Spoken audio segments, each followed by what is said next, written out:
Victoria spoke very candidly about her story and said, "I have to admit that I'm still not used to my present status of widowhood, and I find things challenging or difficult and time and energy consuming. Following death, there is usually an anticlimax due to the lack of usual routine, which is mainly focused on the deceased.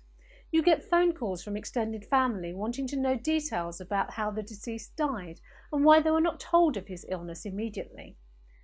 The carer needs time out, space and respect of privacy so he or she can grieve when necessary, pick up strength and regain their composure. As time goes on, clearing accommodation, disposing of possessions both here and overseas can be very stressful.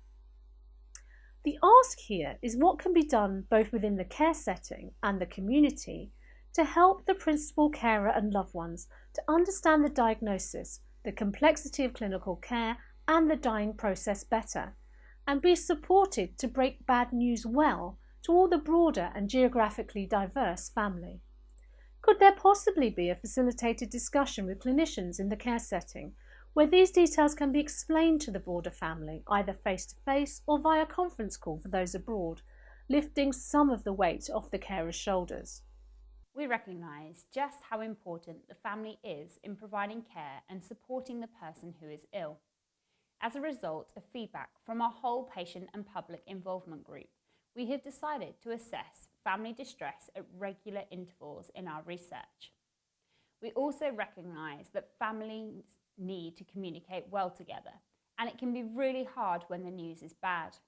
In Worksheet 3 and 4, we use a brief measure, the Integrated Palliative Care Outcome Scale, to assess patients' ability to share feelings with family as much as they want, and we will examine the needs around this.